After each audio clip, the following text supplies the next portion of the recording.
Congo check check TV. Yasibo Mutombo. Congo check check TV. Yasibo Mutombo.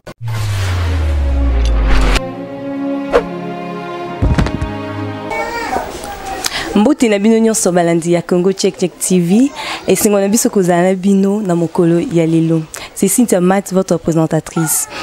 Profitez de l'occasion pour saluer le patron Papa Sibou Mutombo. Lelo lokola momisano bino balandi ya Congo Check Check TV. Tout même bino sujet oeza très capital, oezo déranger jeunesse na biso ya mikolo oyo. Lelo tokolo bela cause ya fiançailles prolongée oezo likana mikolo. Mikolo tokomi komona que fiançailles ezo a temps ebelé. Na mateya ndi balobaka que fiançailles ezala nango kaka période moko donc et diraka ba mois. Mais mikolo tozo ibate jeunesse na biso pona nini fiançailles ezo dire ezo ba 2 ans ou plus même 5 ans, 10 ans, bah tout le monde a 10 ans oh non, tozaka na période de fiançailles. Na période de fiançailles, na période de fiançailles, on va se ça là. Bah comme ça, on est sur quoi qu'à marier. Kolongo la bazemi, bah monsieur se peut comment on va vendre comment tout na bangoni ba fiancé. Toujours y batté phénomène wana eza pona nini. Est-ce que ça conjoncture ya mboka ni toujours retardé ba nini ba fiançailles ou bien eza comportement ya ba jeune que ezo simba susute ou bien comment toujours y ba phénomène wana té. Yango lelo nazanga mon côté, nous avons 2 invités na plateau bakopisa ba point de vue na bango sur sujet tozo le bela lelo.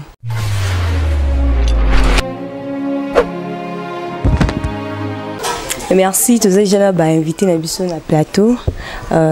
Bonjour papa. Bonjour maman. Au pisi biso kombo na yo. Bon, comment on a gloire mbaya.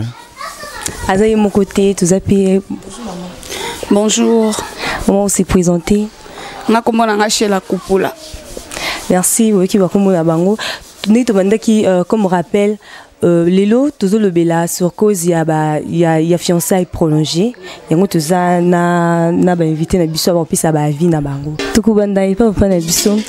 Au puis c'est biso pour na yo pendant tant que moi na mobile. Pour na raison nini pendant to cause nezo pousser que fiançailles na mikolo lelo e ou mela ezo pendant tant mulai. Pour na yo cause na ngo penezani. Bon maman la ngai si je est tellement bien pour surtout mingi pour eza libanda makasi internet il fallait ça vraiment mingi na be mission na bisele ka na ba TV surtout local il ngai ça la nga bien pour na ko faire un peu ko la musa mémoire ya ba parents na biso ya lelo omoni libala zeloko yo muto a passer na on reste à vie tokoki ko sala makambo te polo bolo ba ke soki na yeba ki non. Omoni qui fiançailles d'abord et loko comme boma biso surtout biso mibale za dia nini maman ko bala lelo et comment le wa ke somba mutu wana na lobela na partie taliba parents o ya zana mwana na mwasi azue le quoi marchandise o le ba papa na biso paix à son âme ayebisa na se souvenir ayebisa mobala ya na biso na balisi o mwana na ngana tekeli yo yete mkolo moni ko kiti ya kotikela ngai pas tout na kae ndo moni moi sinon c'est pelo balé na combien donc so ba parents nyons to bazala bongo linga ezala bien maman nga toko tapena na muzindo asije na biso donc premièrement eloko epesa biso pas chez anini comportement dia ki fiançailles eza étape oyo ezola kisake ezo sala biso nyonso ezola kisa nyonso tout ya venir ya lobby ya couple wana. Premièrement, au coco ça, comme dit Balouba bon non mais conscience, to cause ofandi pena moi si muso comportement tenir terre, mais pour na ya dire ndengo zolo bela, maman, non ça les sika mo ba futa nga $100, na ke senga facture mo zo coûter nga $10,000. Bébé fona sala combien de mois pour na simba $10,000. Ils ont atteint tellement makasi. Alors, et ko senga nga na bunda. Na luka yango no mona loba fiancé qui fiancé les leso qui est tellement moulai makasi yango no zo mona lelo ke no ba garçon bazo bima ba escroc ba aventurer mais or mutazana suicide bala mais nini zo simba te ke po bala au ça musala ba fouter $100 facturer $10,000 na ina non simba lo $1,200 longola ko liani ko lata nae ko fouter la ndaku nae alors bando bomba combien pour atteindre na 10 000 $. Donc c'est un peu ça. Il y a un mona lelo ba beau kilo ba facilité en tout cas ba mekampe ko revoir ba facture na bango. Facture il qui cher. Te ba facture comment ba o tekelo mutu. Tamie na somba mutu ka kena ke bala mwasi oyo ba o tekela ngana ba facture mo boye oyo mususu lobi na ozo eli sutenga pe na ke bali sete. Ozomona. Pour mutu kana ko somba lelo lobi na tambola na lembi na ke na teki na récupérer ndambo mais moi si ozo eto botisi apo le boki balise mutu mususu. Aza mwana na bino boya na ndako mbala na bolia bomela bo seka lisusu mena tanga libala bo momona na kwa boko babinemi oka musuli pute zanga ki ya mama ako ye bateke mbongo zanga ki te me aloba on a selon ye mais nyonso tona yango skezo sala ke non basi alelo moi so azana social libala mo bali opaza na souci pa bala moi c'est po ezana ba aventurer pe baza po étape ki fiancé yango to lobela ngo mabe étape ki fiancé ebandaka tango o mobala se présenter et pas ba mwasi ndi babenga ngo étape ki fiancé ebandi tozonga na yo maman okopisa avis na yo donc pour na yo cause nini ozo retarder fiançailles na mikolo ale. Merci maman journaliste na malobo pesi omoni po nanga na komeka mpe ko sala moi différence mukie bato bazolanda biso ba fiançailles tozolo be la fiançailles reconnue parce que lelo e comme moi si boza tozana o copine babenga oni copain copine yo komisi yango fiançailles donc fiançailles eza eloko ebani na miso ba parents neti selon nga vie nga de un an nga mobali soki na nozui makoki te ya koya ko bala nga te na ko bimiso fiancé pa na biso te pourquoi omoni lelo na kalande ezalaki makambo mosusu lelo mboka ekoma mwa pasi nde merci nde onanga mobali pa oti oloba lobi ba facture est comme cher oui to ba facture est comme cher pourquoi pour monde déjà ko évoluer aussi longtemps makambo to tambola ndenge mosusu monde des changer yango mona na ba siècle ya kala isa ba siècle lelo te parents na kala to banda balisa bana ba maman biso banda balisa bango na mingi na bokoko lelo comme mbongo tala nyoso comme tambola na mbongo yone na lo baboye nga mobali donc ceux qui sont na makoki te oya ma fiancé pas na bisoté pourquoi de un an nous comment on voit azuma na bato aye pa monga bimi fiancé afin d'ici 5 ans ndeko zolo ba salaire place musala o salaka soko monique au salaire place moko boye ba futa ko mbongo ezo kokate o bala pourquoi na famille bato oya olbaki na yeko bala aussi longtemps ebike ba taxi au cher par rapport ya facture yo ba okende bisa parents ya moi cité kende na za boye na salaka place mo ba futa nga $50 ba parents ya moi si on ba ko ebisa ba olbani yo ebike ya futa ko $50 pourquoi na famille na biso oyeko bala donc fiançailles ezo umela parce que na mutozu na makoki ya ko epa ba moi cité moke déjà ko se présenter fiancé au sengi facture peso facture OK na ndako na au fait une facture 10 ans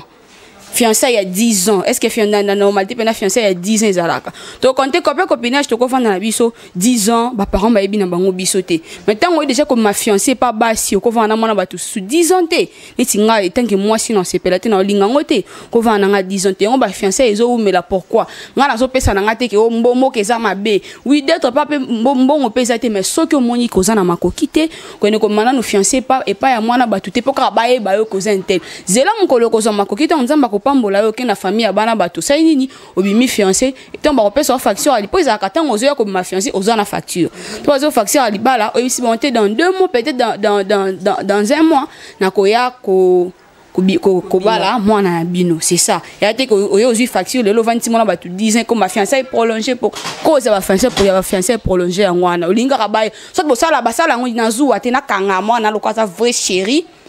na kangae so na bite ke na bi ma fiancé pa na bango te omoni na mbali mususu na ke pa na bon pa bon ba ye bangai ba pa bon ba ye bio bien so mo fandi sipe mwana batu a jezo pousa na a jezo nga si matin to ke ndaka liboso fandi sipe mwana batu mikolo ele ka ba a jezo le ka jezo pousa na ke na okola yo vandi si 15 ans de fiançailles ro ba ka si le so mbali mususu nga bala ya obo ya po nini nga déjà na bimisa intel e pa na biso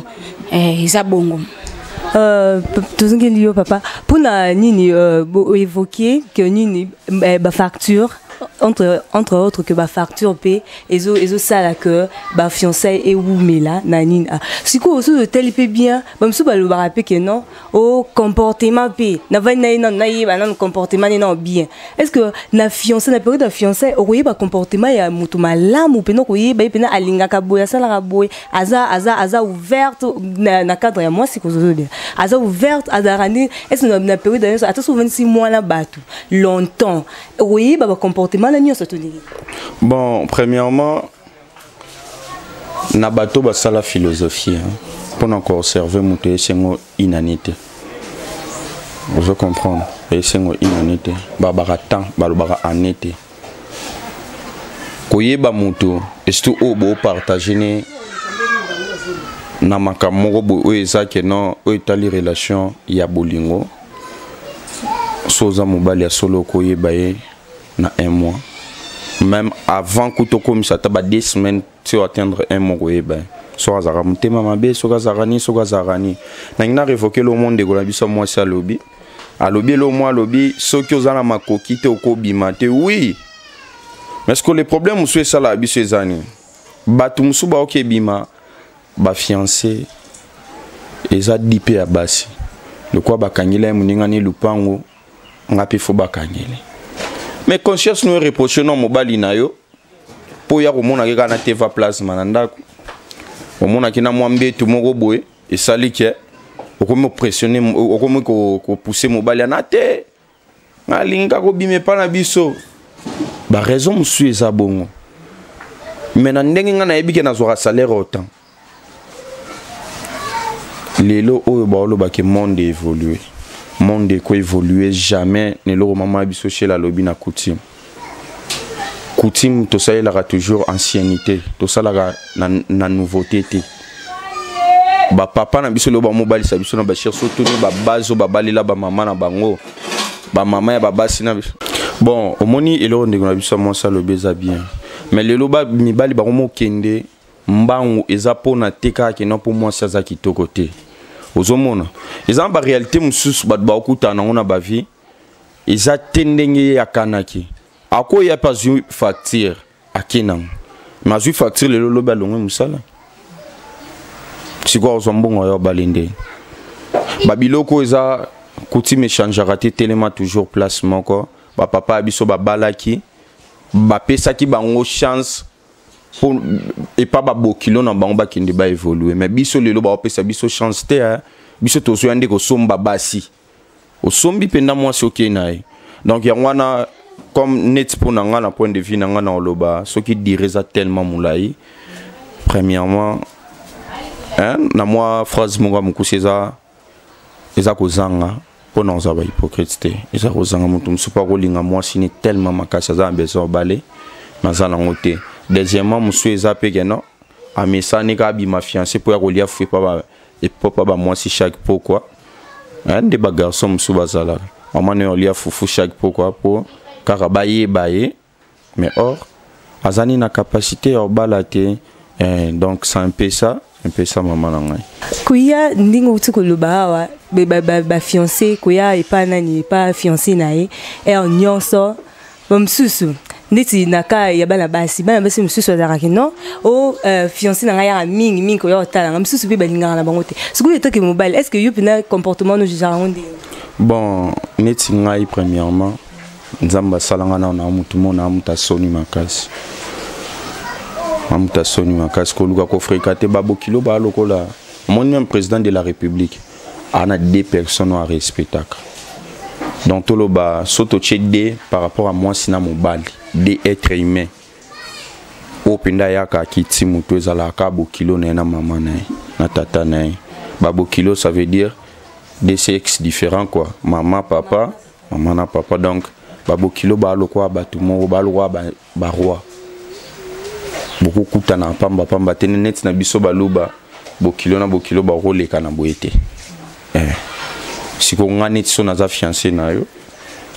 yo faut bandoya oyebi point de rendez-vous na biso ngandi na obima na tiki yo liboso porte na bino to na tiki na moi après 2-3 parcelles au continue baluki na zongi fona ya kaka pona vérifier ko mutu ndai bali kamba osala loba d'âge mon maman nanga kapinga loba moi si babate là qui était moi ça mi batté là la confiance alors ouais même si aux yeux chez chaîne nous mon aka sentinelle na mon porte nda silisi mambo nyosto moi ça mi batté là et mon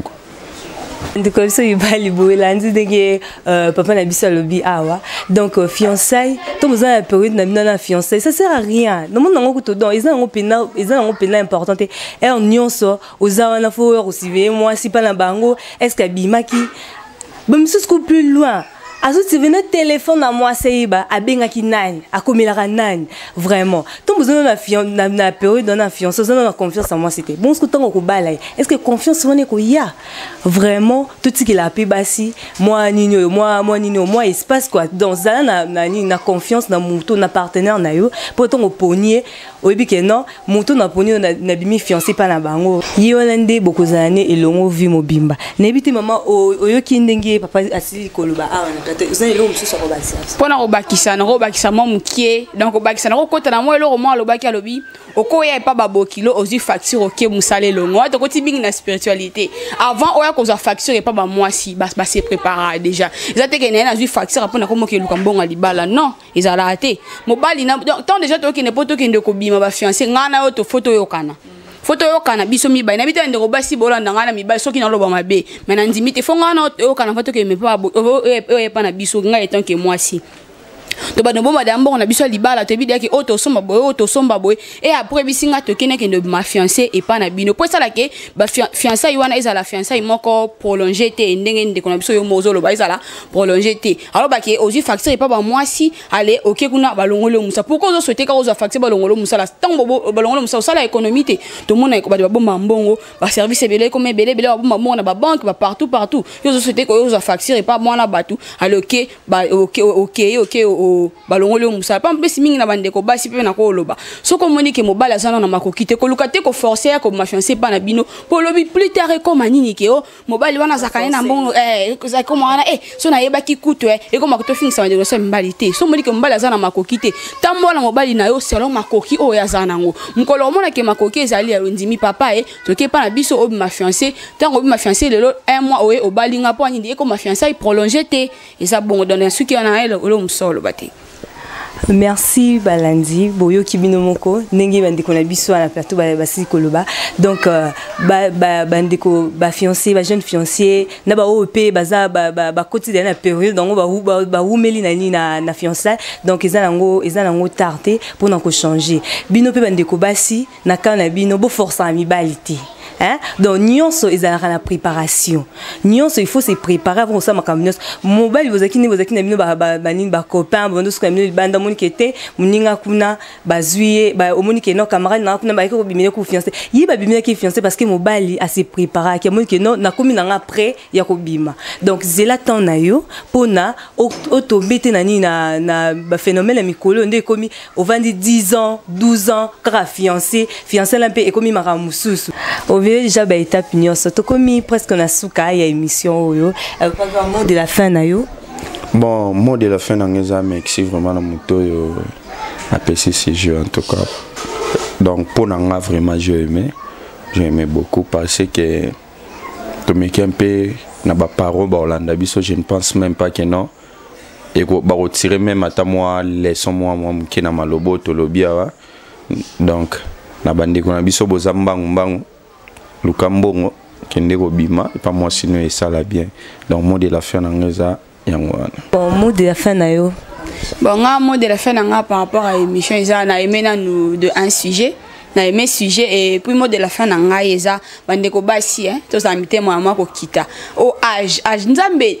biso ba nga naza chrétien nde naza bona botami na famille chrétienne naza mo Kristo nyonso to tika wana maboko ya Nzambe libale ko ya soko zo sambela makambo te ki muninga basela ki fiancé nga pe fona ke mbala oko fanda 25 ans de fiancé ezala ka te 25 ans loba ki makangu o ya biso bana mikie libanda ke mobali ba ebiete ya wana ba contact ya ki fiancé papa na mama ba boko fanda 25 ans ko finisa mobali famille pour moi si mutabomba ka pauvreté ya mobali na ye moi si na bomba ka mpia ka mobali omoni ke mobali na yoza na makoki te papa eto fanda to sambela nzambe nzamba osunga biso ti omona ke tokende obala na biso pe mibali aka te ke po vrai chéri bino mibali excusez ka te ke vrai chéri na ke na kangela ye bonga mona kanga ye na konzaka ete olexela pe mona batutan to bo vanda bo solola bo tela nzambe mukolo boza makoki boko bala na c'est ça beaucoup na se bolandi na boki binyonso limbisanga mama journaliste émission ko kata na boete sans ke na pesa mbote na ba oyo ba ebinga peut-être bolandaka Congo check o ba ebinga bazamu ebele po biso beto banda dans les métiers na pesi mbote bonyo so ba na poto ba ebinga journaliste bino ya kala o atambola na gérer comme texte no baby chez la couple la mona ifasik donc bato ba ebaki te ba otaki kolenga na graduat na ifasik kuna na communication donc ngayo ya bino mbote na bino nyonso na tanga na ko moto na tanga ki yo na tanga ki yo tete bino nyonso bo ebinga o bolanda Congo check mbote na bino. Merci na bino nyonso bolanda ki émission oyo izaki présentée par Cynthia Mat. Une fois de plus, merci encore na boss le patron Papa Sibo Mutombo. Merci na Metiti Man, c'est ma caméra. Ngana bino to mona ina mukolo ezali koya. Merci. Congo check TV. Yasibo Mutombo. Congo check TV. Yasibo Mutombo.